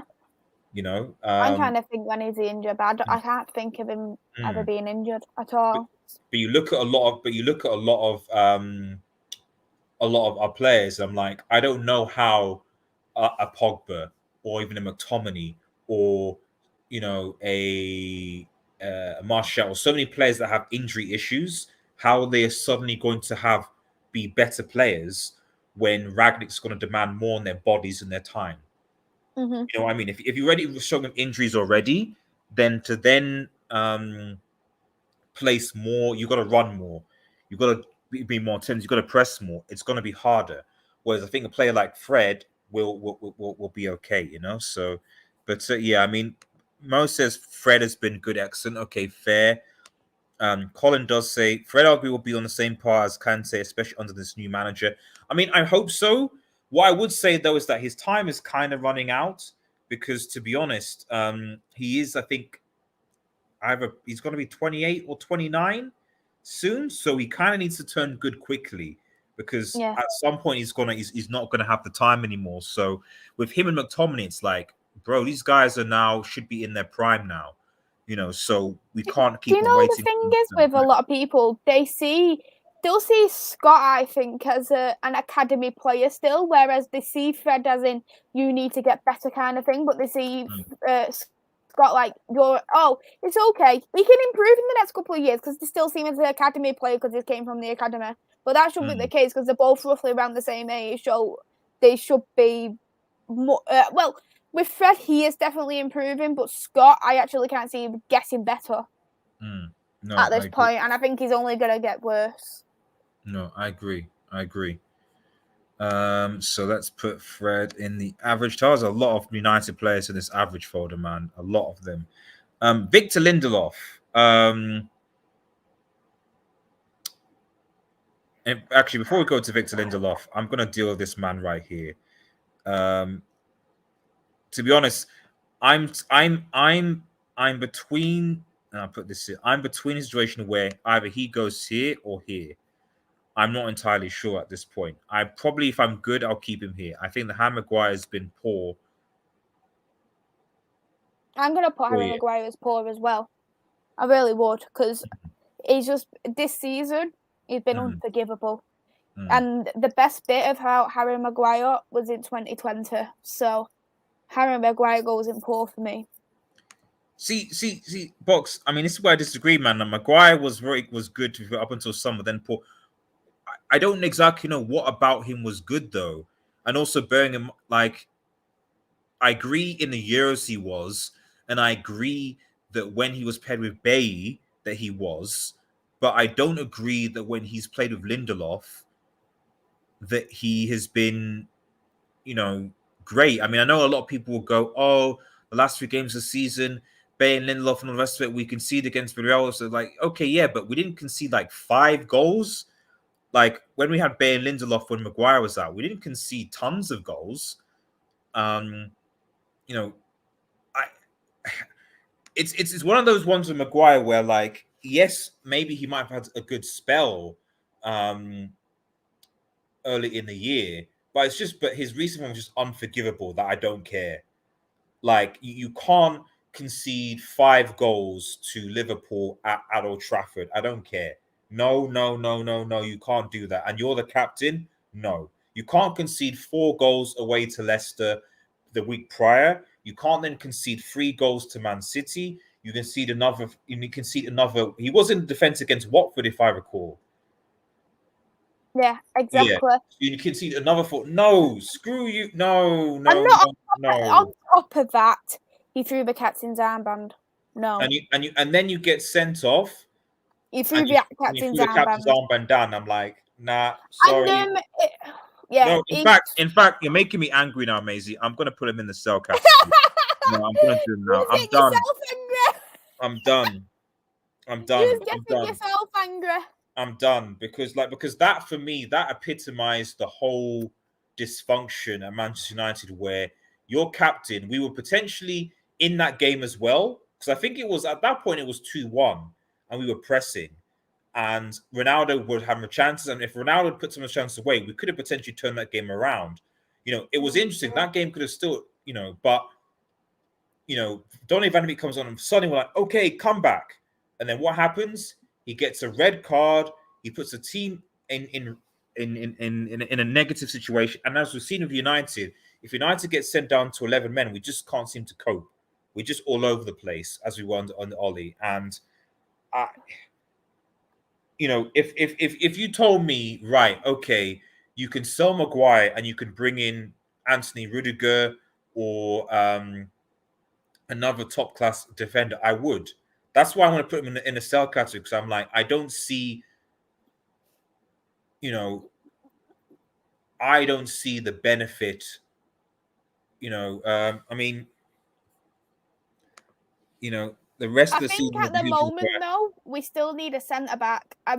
We haven't got anyone lined up at the moment in the summer or in the January window. So I wouldn't exactly put him in sell right now. The guy shushed when he scored a goal against Albania. That's embarrassing. Yes, it was a goal against Albania, man. Do you know how hard it is to score against Albania? I mean, I'll credit him. He scored a great goal in that final. I think he took one of the penalties for England against Italy, and he scored. That was sick. I'll give him that. I'll give him credit for that. But that's the only thing I'm going to give him credit for this year. Who made me laugh? I think it was Berbatov, and he come out and said that he needs to find a celebration for when he gets a clean sheet instead.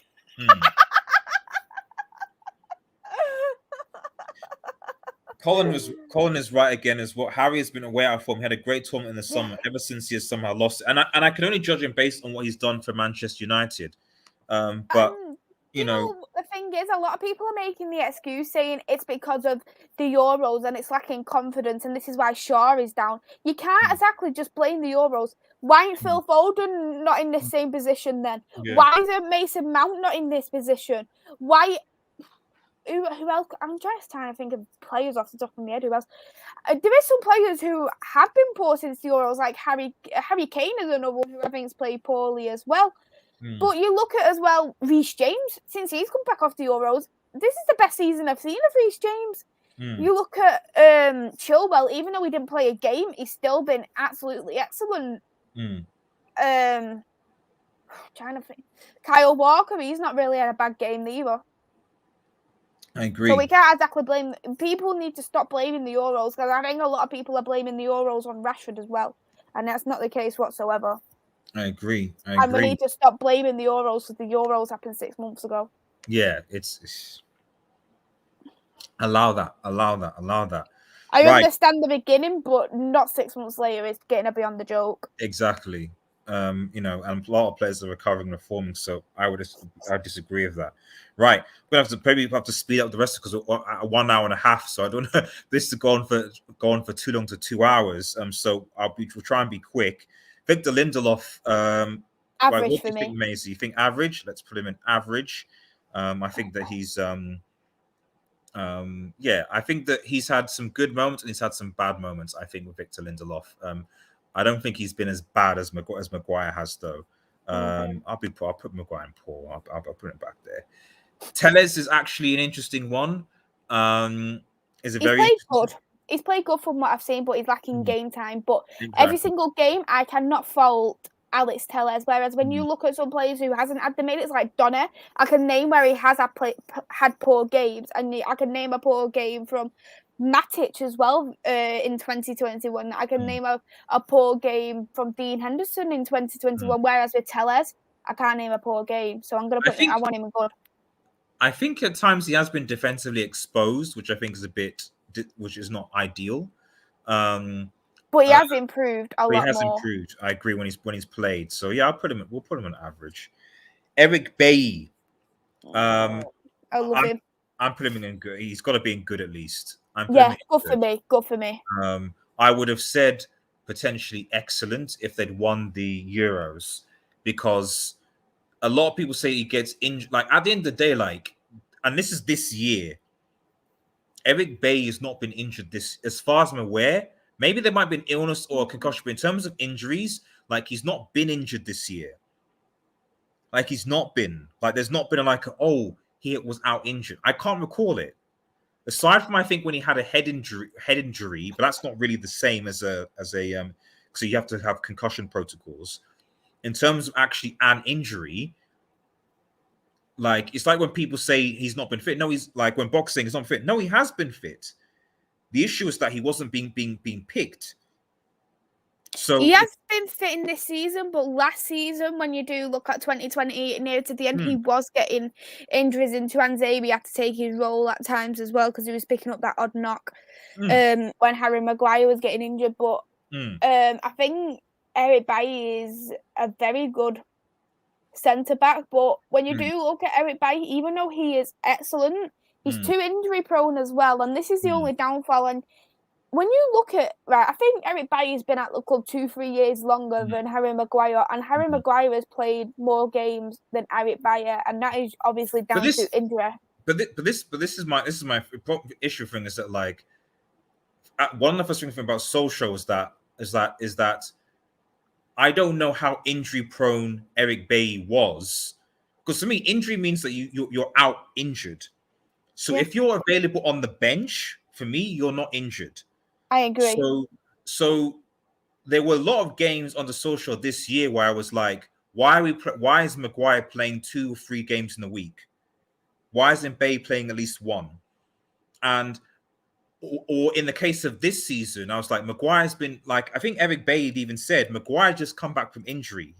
Bailly had played against, I think he played this was before the Leicester game. I can't remember who he played before against Leicester. I think it was. I think he did come back for Leicester because I think before that, I think that was coming back from Bailly played international break. Yeah, so I think he played against Bailly played against Everton and Luke Shaw came back without a training session, and then it came to the international break, and then we came back. We played Leicester, and Harry Maguire only had 1 training session. Exactly, but I think. The thing is with Harry Maguire is captain's armband covers for him a lot. Because I think if he didn't have that captain's armband, I don't think he would be playing. Yeah, I really don't believe he would be. Yeah, that for me has to be it, because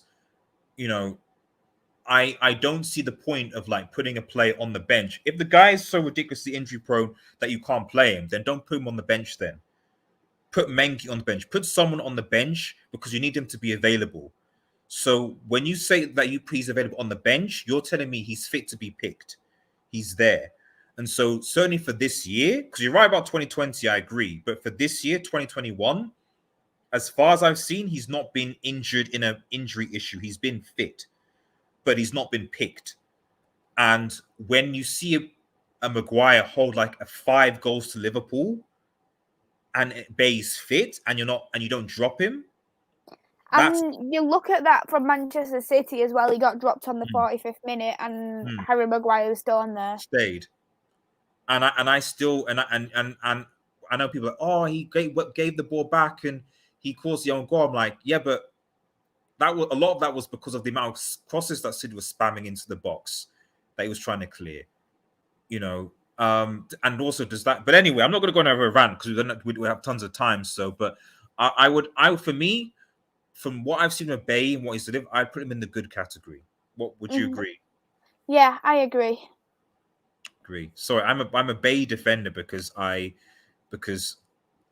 would rather have a player just play. Okay, if he gets injured, that's fine. Whatever, we'll deal with it. We'll bring in Varane, we'll bring in Mengi, and whatever. You know, it's not and then or sell him and get a better defender. Do one of those two things, but don't not use him and then play Lindelof and Maguire, who have shown consistently, especially Maguire together, that they just can't work.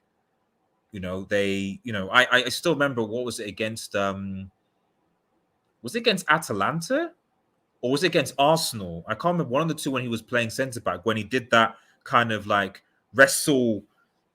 I think that was against Young Boys. Was against Young Boys, yeah, you know. So I was like, what is this guy doing, man? This guy's crazy, you know. So, and he's reckless, but sometimes you need reckless. Dallo for me has been average. He hasn't played much, but when he has played, he's played pretty decent. That Villarreal game was unforgivable, and I didn't want him to play again. Yeah, that was bad. He did play. Apart from that, when he played under Ralph, he's played brilliant. So I'm gonna go for average because I want to see more from Dallo at the moment. I agree. Lingard is going here, I think. I think Lingard. The thing is that I think Lingard, against West Ham. The irony is that I actually think that Lingard against West Ham and Lingard against Villarreal at home, he has had some good games this season. But he was on loan to West Ham in January. Like, Lingard has actually had a good year. For West Ham, he was good. I think he should have gone to the Euros. He didn't. And he's had one or two good games for United this season. But it's clear that he doesn't want to be, at the football club anymore. He wants to run his contract down. And in which case, we got to sell him. We got to sell him. Would you agree? Yeah, I agree. He definitely does need to be sold.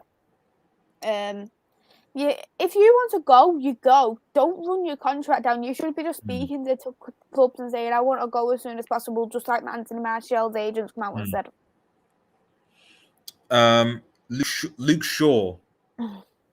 Played brilliant at the start of 2021. After the Euros, he played shocking. Exactly. I'm going to put him in poor because... poor? Oh, really? Yeah, I'm going to put him in poor. Not even good. Average is in a sort of... Or even good, because he was like, people were saying after the Euros that Luke Shaw was one of the best left backs in the world in terms of. I wouldn't have said in the world. I would have said he was the best in the league. But the thing is with Luke Shaw is bad form. If for example he had a couple of good games this season, I would have put average. But I'm gonna put him as poor because he's been unforgivable this season. Fair enough. I mean. I'm surprised. No, I don't know. I'm surprised by that, Maze. I thought you might put him in like balance. I know Miss Nicer. Yeah, put him in at the beginning of the year. Put him because he had a really good first 6 months of the year as excellent, and then he's been poor for 6 months. So I'd be like, okay, if you got poor and excellent, then the middle of that is either average or good. So I would put Luke Shaw in the average just based on the fact that like he Put had him a average then.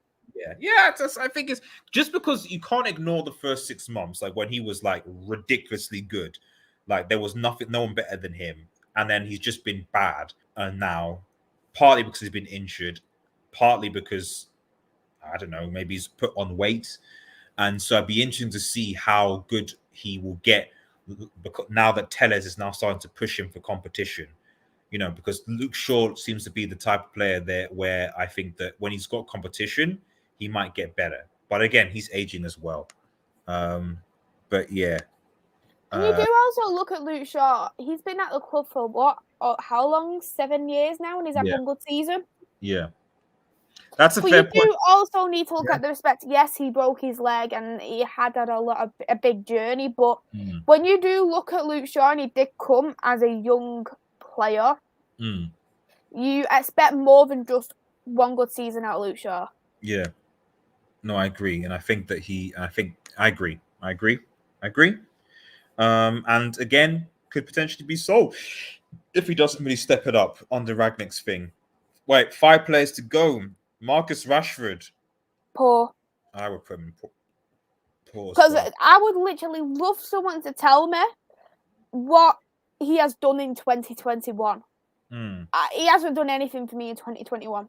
And a lot of people blame De Gea for that Europa League final. I would put Rashford as more of a responsibility than David De Gea. Because, yes, we should never have got to that penalty shootout. I was calling for Marcus Rashford to be stubbed off after the 30th minute because he was giving the ball away that much. I was literally screaming at my TV. And a lot of people will blame De Gea, but I don't. I blame Rashford because he was so greedy in the box, and he still continues to be so greedy in the box. Yes, he was carrying an injury. He shouldn't have been playing whilst he was injured. But even though he was injured, he still decided to go to the Euros instead of getting an operation. But he didn't. The only minutes he had was a penalty shootout. And then when he come back, he was out for so long. He come back, he's been better as a substitute, but for me, he's still not been good enough for me. Box is I saying agree. Box saying a very, very good point. I think Rashford, if he's not careful, his days are potentially numbered, and they're saying he's plateaued because at the end of the day, you're right. Alanga, Green, and Diallo are all challenging for his spot. I mean, right now Rashford he's tried number 9. I don't think he's a good number 9 at all. Rashford's goal on his team is going to be as a left winger / inside forward. Yeah, and he's terrible on the right as well. Yeah.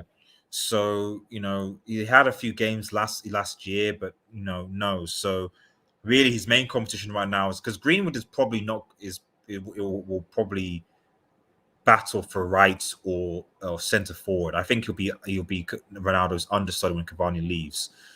So he's fine from a position point of view, but Diallo, like you said, and Alanga and some of these other young players, I think, especially Alanga, because Alanga is a left winger. / inside forward,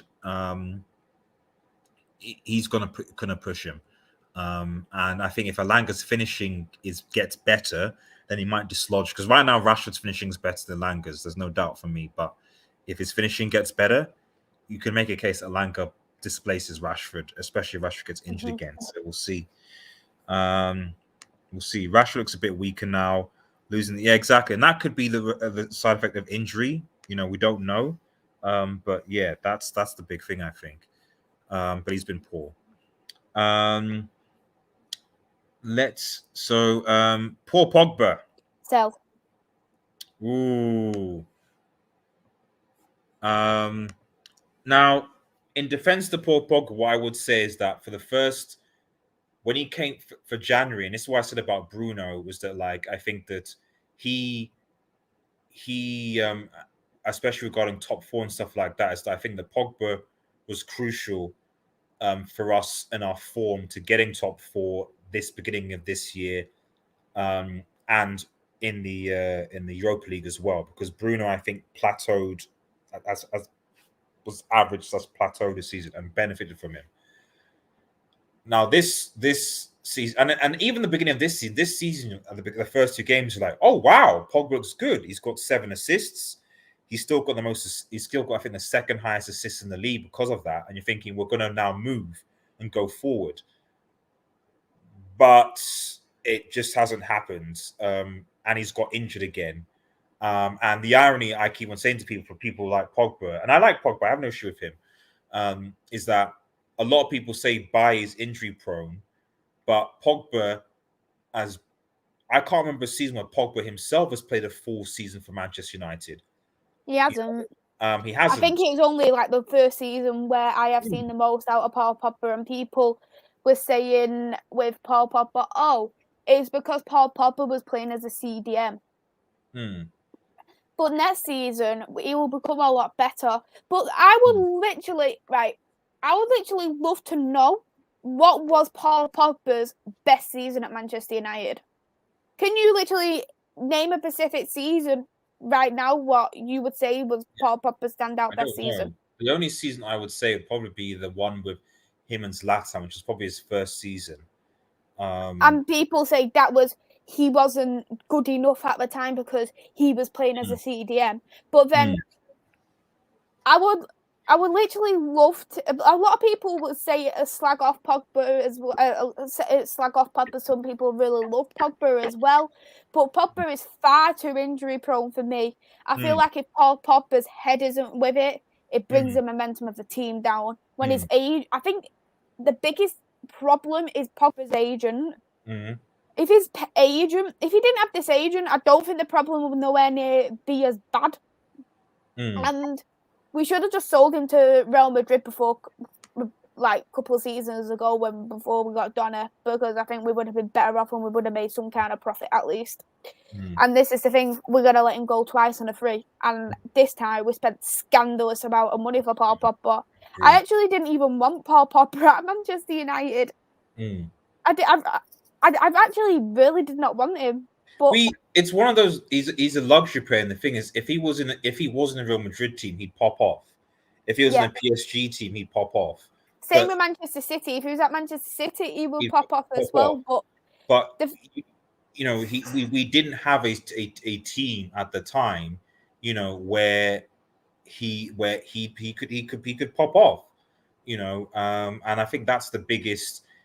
And you can make him a case, we still don't technically have a team where he could pop off. Not that I'm saying he's not partly responsible for that, but it's like you look at that starting 11 United and you're still like, well, yeah, but Liverpool, City, Real Madrid, Bayern Munich, PSG still have better starting 11s, and that's why I say he's like Paul Pogba. I love him, but he's like a luxury player. Like he'll be awesome in a great team, and sometimes he'll be good. He'll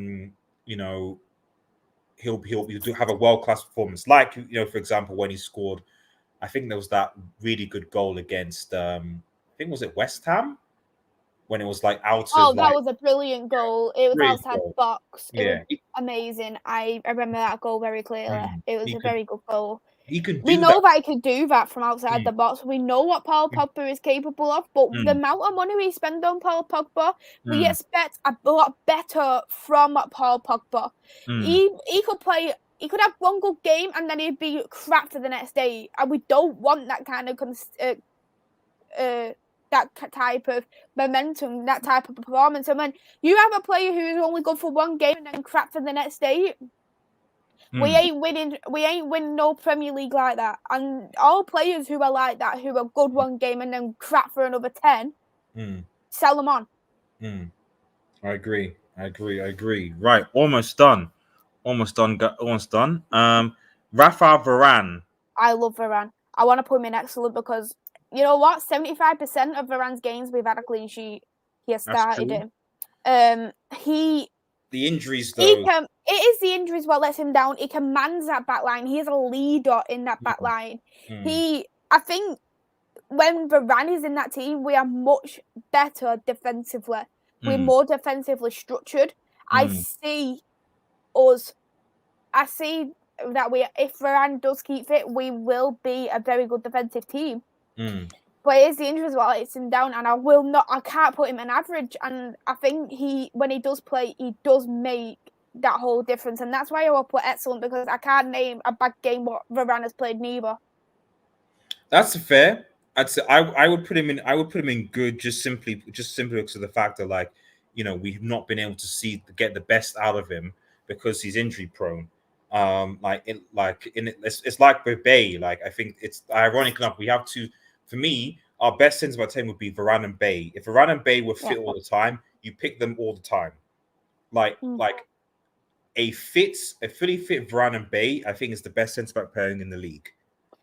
I would also go with a Lindelof and Varane. That would be a partnership I would personally go for, because I think with a centre back partnership, I also like someone who's good in the air.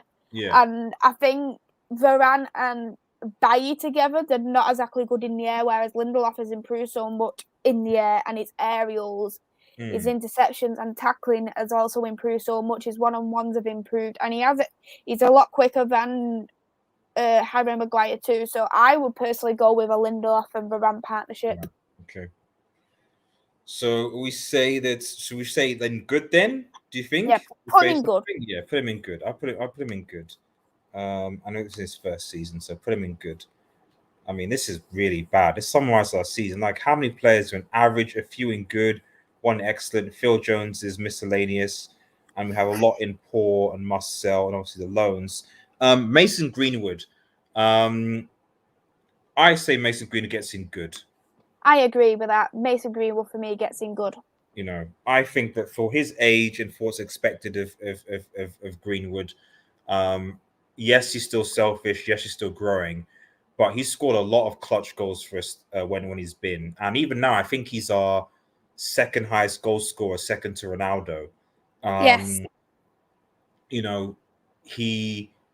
He isn't a right winger, and I think it's right that Sancho. Now I look back at it, it's right that Sancho should be there.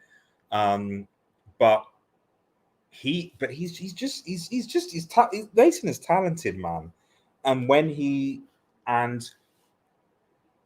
I even remember the goal he scored against Leicester City before he capitulated, and it's like, he can have quiet games, yes, but he is talented, Mason. And I hope that Rangnick really uses him to the best of his ability. And I would love to see him more as a number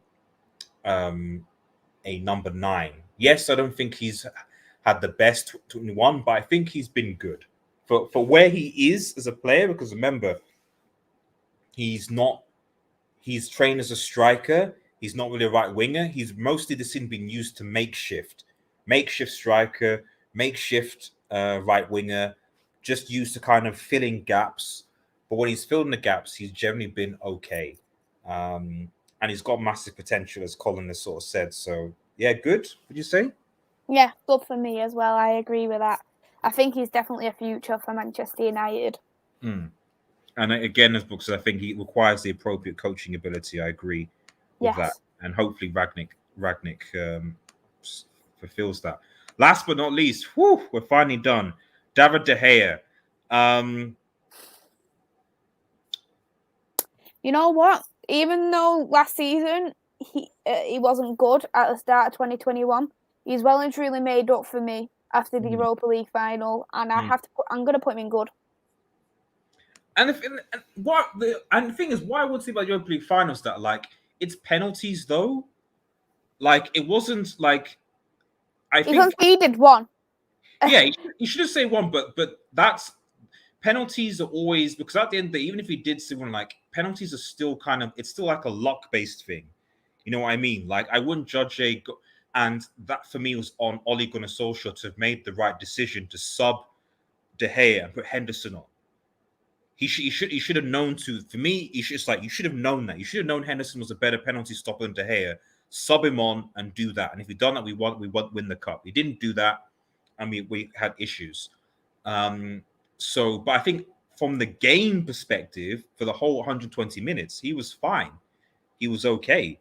I'd be tempted to put him in potentially even excellent.